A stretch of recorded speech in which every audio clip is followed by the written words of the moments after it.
시청자 여러분 안녕하십니까? 뉴스포 시작합니다. 여수의 한 어린이집에서 20개월 된 여자아이가 교사들에게 폭행을 당했습니다. 마포구가 LH 한국토지공사와 협력해 서봄하우스 입주자를 모집합니다.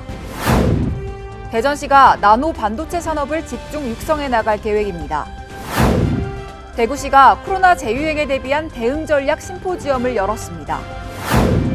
여수시가 2022 섬섬여수 옥수수 페스티벌을 개최했습니다. 광주와 전남 일부 지역에 폭염특보가 내려지는 등 찜통더위가 이어졌는데요. 장시간 야외에서 일해야 하는 건설 노동자들에겐 폭염은 그야말로 지옥과 같습니다. 폭염주의보가 내려진 광주의 한 주택 공사 현장. 그늘 하나 없는 뙤약볕 아래 건설 노동자들이 분주하게 움직입니다. 아, 뜨거워. 와, 살 다 타겠다.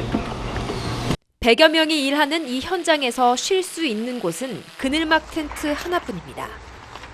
식사도 잠깐의 휴식도 모두 여기서 해결해야 합니다. 대형 건설사의 공사 현장도 상황은 크게 다르지 않습니다. 휴식용 컨테이너가 있긴 하지만 작업 현장과 멀리 떨어져 있어 대부분 노동자들은 간이 쉼터에서 더위를 식히고 있습니다. 150명이 현실적으로 다 그 공간에서 쉬기에는 많이 어려운 상황이고요. 더 작은 회사들은 완전 열악한 수준으로 진짜 한여름에 이 폭염 속에서 제대로 쉴 수 있는 그 권리를 누리지 못할 정도로 폭염 경보가 내려지면 1시간 중 10분 이상 쉬고 무더위가 극심할 땐 작업 중지를 권고하는 정부 지침이 마련됐지만 현장에선 무용지물입니다. 5개 작업에 대한 작업 지침이나 규칙들이 마련이 되고는 있는데 실제 현장에서 그대로 적용되는 경우들은 10%도 안 된다고 판단하고 있어요.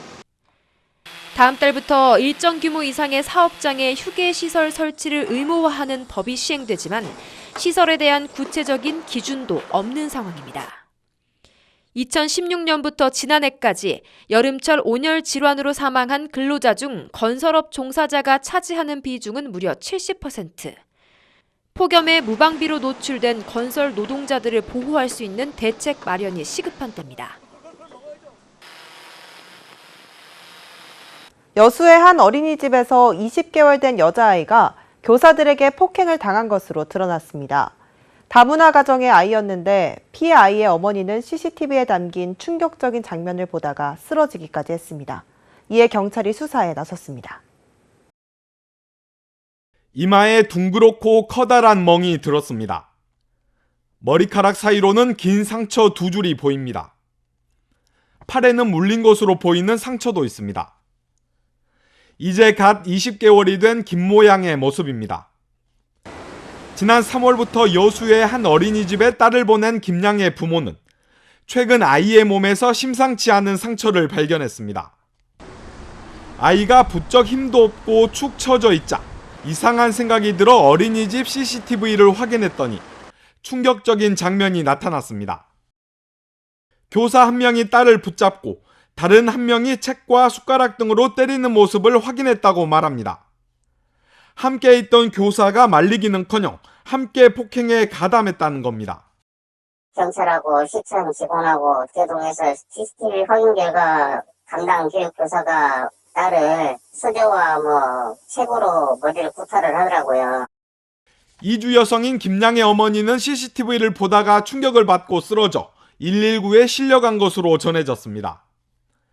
당초 어린이집 측은 김양이 미끄럼틀을 타다가 친구와 부딪혀서 상처가 난 것이라며 거짓말을 했던 것으로 알려졌습니다. 식을 지도하려고 한 상황에서 그런 것 같다라고 말씀을 하시더라고요. 점심시간에 이제 발생했다고 하니까. 김양의 부모는 딸을 병원에 입원시키는 한편 어린이집을 경찰에 신고했습니다. 경찰은 확보한 CCTV를 토대로 학대 사례가 더 있는지 분석하고 있으며 해당 교사 등을 상대로 조사를 벌이고 있습니다. 여수시도 학부모의 의견을 반영해 교사 분리 조치 등에 나설 예정입니다. KBC 이계혁입니다. 수도권 소식입니다. 마포구가 LH 한국토지공사와 협력해 서봄하우스의 입주자를 모집합니다.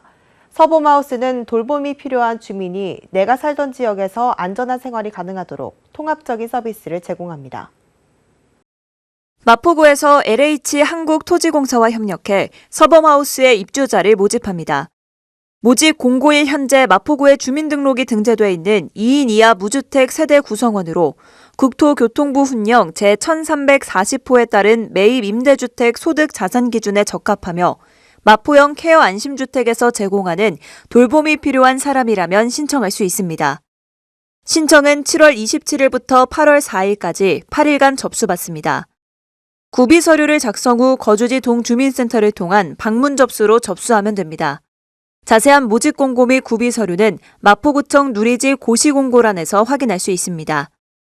기타 문의사항은 마포구청 복지정책과로 문의 바랍니다. 뜨거운 여름에는 물놀이만큼 행복한 일이 없습니다. 상암동 구룡근린공원에서 제3회 상암동 통통통 물통통 마을축제가 진행됐는데요. 많은 주민들이 참여해 더위를 날려보내고 웃음꽃도 핀 자리가 됐습니다. 지난 16일 오전 11시부터 오후 4시까지 상암동 구룡근린공원에서 제3회 상암동 통통통 물통통 마을축제가 개최됐습니다. 수많은 주민들이 찾아온 이번 축제는 워터슬라이드와 수영장, 물총놀이가 진행되는 물놀이존과 무궁화꽃이 피었습니다, 달고나 뽑기 등으로 이루어진 게임존으로 다채로운 프로그램이 진행됐습니다. 또한 판매 장터 및 먹거리 장터로 운영된 패밀리존, 아나바다존 등은 어른과 아이 모두 즐길 수 있는 자리를 마련했습니다. 마포구는 모든 주민이 소통하는 통통통 물통통 축제가 먹거리, 볼거리, 즐길거리로 가득한 마포의 대표적인 축제로 계속해서 발전해 나가도록 힘쓸 예정입니다. 광역시 소식입니다. 대전시가 미래 기술 경쟁력을 좌우할 핵심 요소인 나노 반도체 산업을 집중 육성해 나갈 계획입니다. 이장우 대전시장이 기자 브리핑을 통해 나노 반도체 부품 소재 실증평가원을 설립하고 나노 반도체 산업을 대전의 새로운 핵심 주력 산업으로 육성하겠다는 비전을 제시했습니다. 민선 8기 대전시의 강한 추진 의지와 대전의 강점인 기술력과 인프라를 활용한 반도체 산업 발전 전략을 마련하여 대전이 한 단계 도약하는 새로운 성장 모멘텀으로 활용하겠습니다. 그리고 장기적으로는 나노 반도체 종합연구원을 대전에 설립, 유치하고 지속적으로 연계 발전시켜 나갈 것입니다. 대전시는 선택과 집중을 위해 나노 반도체 부품 소재 실증평가원 설립을 추진해 기업을 지원하고 나노 반도체 산업단지 조성으로 기업 유치는 물론 새로운 산업 생태계를 구축한다는 계획입니다. 또한 나노 종합기술원, ETRI 등 출연연을 활용해 차세대 반도체 개발 역량 강화와 핵심 기술을 확보할 수 있도록 R&D 투자를 확대하고 대전형 소부장 테스트베드를 활용한 전문 인력 양성 체계를 구축한다는 구상도 밝혔습니다. 나노 반도체 기업 경쟁력 강화, 대덕 특구의 출연연하고 대학 등 최고 기술력, 특히 우리 사실상 지역에 대학이 많지 않습니까? 그래서 저희가 대학도 지원하면서 이 나노 반도체 부품 소재 산업의 경쟁력을 위해서 지역 대학이 함께하는 시스템도 좀 갖춰볼 생각을 갖고 있습니다. 그래서 대전이 나노 반도체 산업을 새로운 핵심 산업으로 육성하는 성과를 통해서 대한민국 반도체 산업의 어떤 경쟁력과 나아가서 대전의 그 경제를 위해서도 좀 빠르게 진척을 시킬 생각을 갖고 있습니다. 대전시가 구직 활동 중단 등 취업에 어려움을 겪고 있는 청년들을 위한 지원 사업을 진행합니다. 대전시가 청년도전 지원사업 참여자를 오는 10월 17일까지 상시 모집합니다. 청년도전 지원사업은 청년들의 취업 역량 강화를 위한 밀착 상담, 자신감 회복, 취업 역량 강화, 지역 맞춤형 프로그램 등 다양한 취업 지원 프로그램을 제공하는 사업입니다.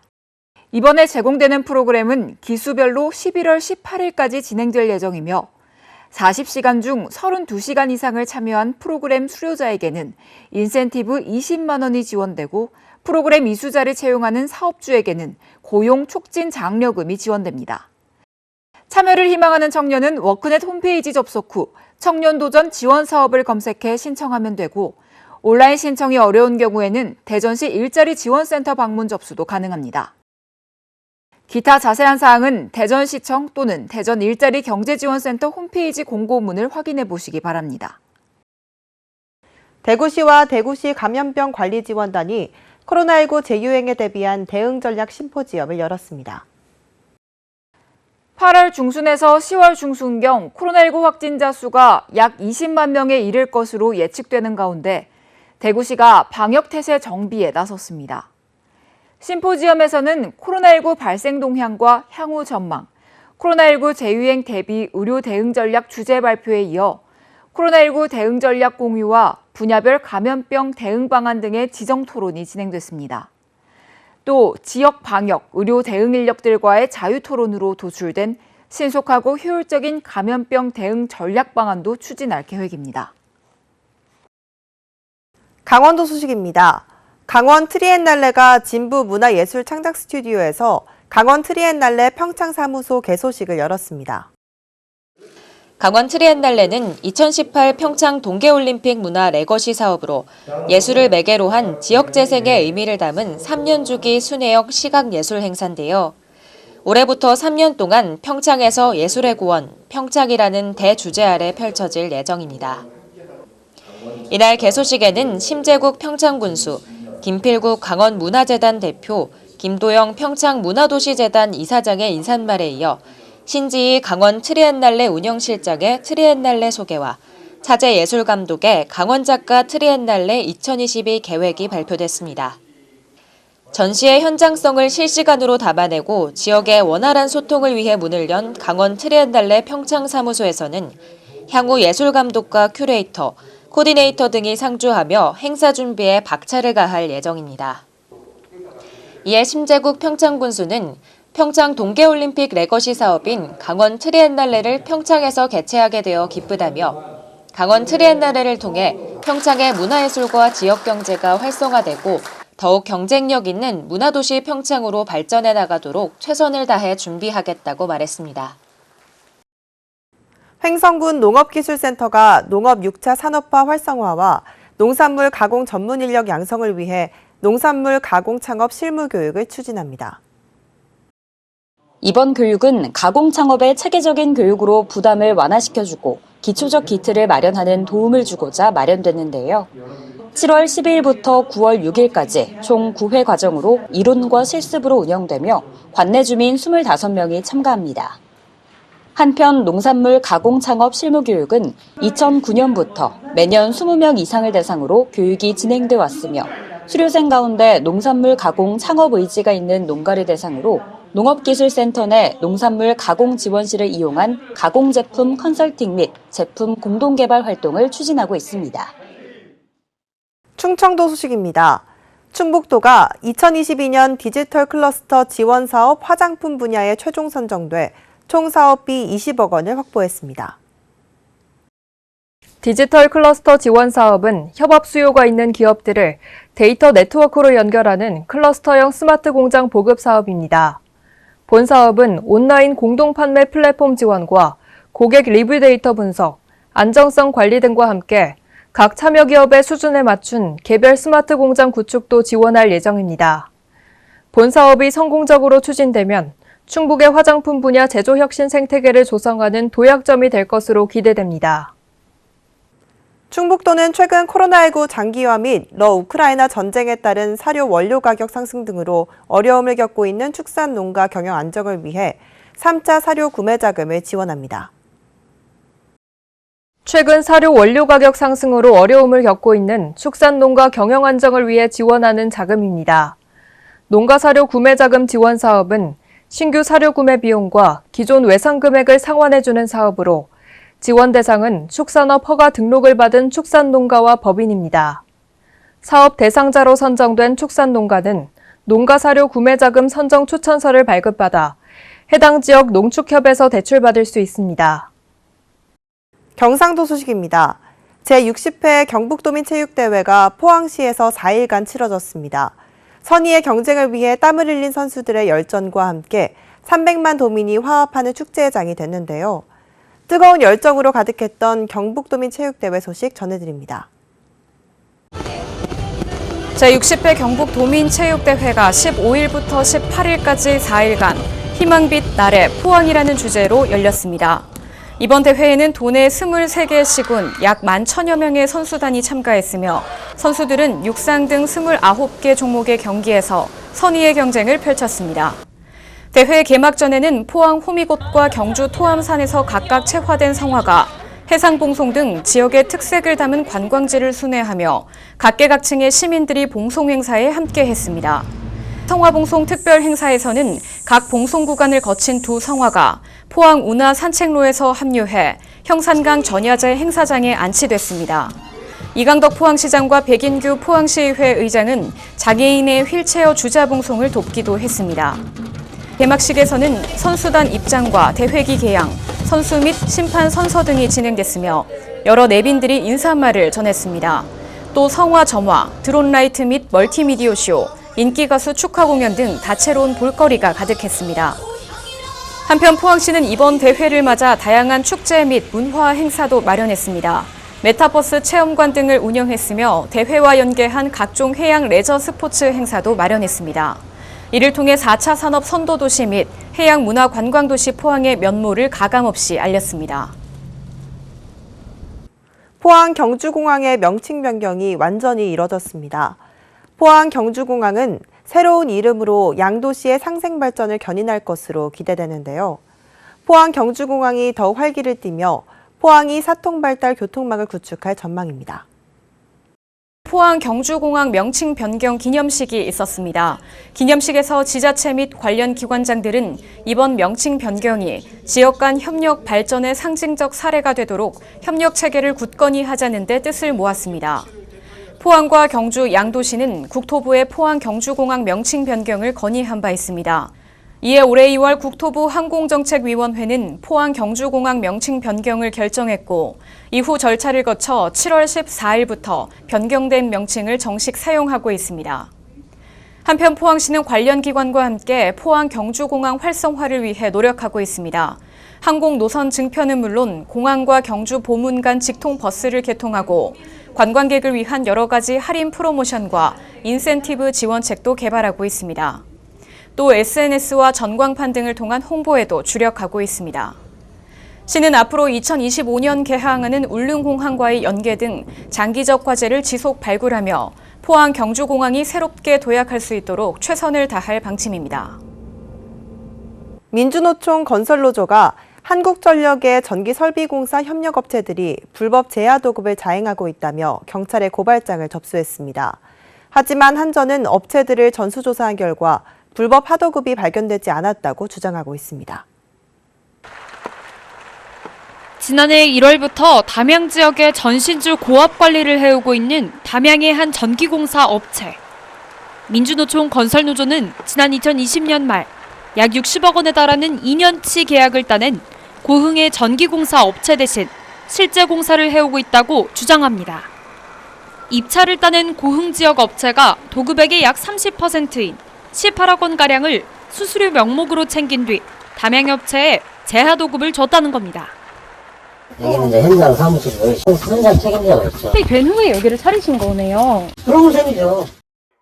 건설노조는 해당 업체를 비롯해 광주 전남의 한전의 전기설비공사 협력 업체들의 불법 하도급 비율이 약 60%에 달한다고 주장하고 있습니다. 또한 한전은 분기마다 전기설비 회사들에 대해 전수조사를 실시한다고 밝혔습니다. 저희들이 확인할 수 있는 범위 내에서 체크를 해봤더니 불법 하도급 의심 사례는 없었다, 이제 그렇게 생각을 하는 거죠. 한전은 경찰 수사 결과에 따라 적극적으로 대응하겠다는 입장입니다. 광주 지하철 2호선 공사 현장에 1m 깊이 싱크홀이 생기면서 안전 논란이 일고 있습니다. 공사 현장을 관리 감독해야 할 도시철도건설본부도 무책임한 태도로 일관하면서 시민들의 불만이 커지고 있습니다. 광주 지하철 2호선 공사 현장의 인도 일부분이 푹 꺼져 있습니다. 이곳을 지나던 트럭 한 대가 싱크홀에 빠지면서 운전자가 다쳤습니다. 지금 비가 많이 와가지고 모래하고 흙이 씻겨 내려갔다 하는데 저희들이 예를 들어서 인도에 차가 빠져서 다행이지 사람이 만약에 노약자나 어린이들이 빠졌으면 큰일 났다고 생각해요. 광주도시철도 건설본부는 공사 현장의 토사가 집중호우로 인해 쓸려나가면서 구멍이 생겼다고 설명했습니다. 많은 비가 올 것으로 예보됐고 상습 침수가 벌어지는 저지대였지만 토사 유실에 대비하지 않은 겁니다. 물이 좀 쏠리더라고요. 좀 지대가 낮아서 집중호우로 물이 좀 약해져 있는 상태였는데 그게 좀 공국이 좀 생긴 것 같더라고요. 저희가 어디에 생길 줄 알면 되게 좋겠는데 좀 싱크홀 발생 원인을 집중호우라는 자연재해 탓으로 돌리면서 허술한 공사 현장 관리가 도마 위에 올랐습니다. 하면 안 된 것이 아니라 그러면 물건을 어떻게 실으라고 매장에서. 담양군이 주민들에게 미납된 수도요금 3억 4천여만 원을 납부하라고 요구해 논란이 일었다는 소식 얼마 전 전해드렸는데요. 당시 수도 검침원들의 근무태만 문제가 드러났는데 주민들의 수도요금까지 가로챈 것으로 드러났습니다. 담양군 주민들이 미납된 수도요금 폭탄을 맞은 건 지난달 20일. 담양군청 소속 수도검침원 5명이 직접 수도검침을 가지 않고 마음대로 사용량을 기록하면서 벌어진 일이었습니다. 그런데 알고 보니 수도검침원들의 문제는 근무태만뿐만이 아니었습니다. 수도검침원이 수도요금을 자신에게 납부하면 된다며 주민들에게 돈을 받아 가로챈 사실도 드러났습니다. 밀렸던 거를 와서 부분이 내라 그래서 내가 알았다고 했는데 그냥 계좌이체를 시켜달라 해서 그냥 계좌이체 시켜주고 이런 거였어. 30얼마 막 20얼마 그랬어요. 담양군은 해당 검침원을 배임 횡령죄로 형사고발할 계획이라며 착복한 금액에 대해서는 전부 배상하도록 했다고 밝혔습니다.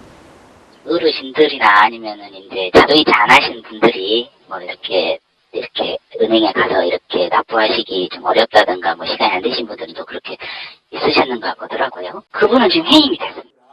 앞서 담양군은 1954가구에게 미납된 수도요금이 있다며 3억 4천만 원 상당의 수도요금을 청구했습니다. 담양군청 수도검침원들의 잘못이 속속 드러나면서 행정기관에 대한 신뢰가 땅에 떨어졌지만 여전히 주민들에게 수십만 원씩의 수도요금 납부를 요구하고 있습니다. 여수시가 고층 아파트 건립을 허가하지 않으면서 100억 원이 넘는 손해배상금을 물어야 할 위기에 처했습니다. 충분한 사전 검토 없이 사업을 반려하면서 아까운 시민 혈세만 낭비하게 될 처지가 됐습니다. 여수시가 1000세대 규모의 아파트 건립을 반려한 건 지난 2006년. 최고 39층 높이의 고층 아파트 10개 동이 들어서면 심각한 경관 훼손이 우려된다는 게 그 이유였습니다. 울산 우주택지 같은 경우에 15층 그 옆에가 있었죠. 이제 39층 올라오면 높다 그렇게 생각할 수밖에 없는 거죠. 이후 건설업체는 행정소송을 제기했고 3년 뒤 여수시가 패소하면서 사업은 승인됐습니다. 하지만 자금난에 시달리던 업체는 부도 처리됐고 부지는 다른 건설사로 넘어갔습니다. 업체는 사업을 3년 동안 허가하지 않아 손실을 봤다며 24억 원의 손해배상 청구 소송을 제기했습니다. 1심은 업체가, 2심은 여수시가 이겼지만 대법원은 다시 업체의 손을 들어주며 사건을 광주고법으로 돌려보냈습니다. 업체는 20년 가까이 사건에 매달리면서 손실액이 눈덩이처럼 불어났다며 손해배상액을 265억 원으로 늘려 청구했는데 실제 절충액은 135억 원이 될 것으로 보입니다. 수백억의 폐수 비용을 배상하게 됩니다. 이런 부분에 대해서는 누군가 책임을 져야 하고 특단의 대책이 절실히 강구됩니다. 내일로 예정됐던 선고일이 다음 달로 연기된 가운데 여수시 고문 변호사로 2심과 대법원 변호를 맡았던 현 정기명 여수시장은 4,950만 원의 수임료를 받은 것으로 확인됐습니다. 광주광역시가 명칭까지 바꿔가며 야심차게 내놓은 국가지원형 복합쇼핑몰에 물음표가 붙고 있습니다. 소상공인 지원과 교통망 구축에 정부 예산으로만 9천억 원을 요청했는데 사실상 민간 사업자에게 프리패스를 준 것 아니냐는 지적까지 나옵니다.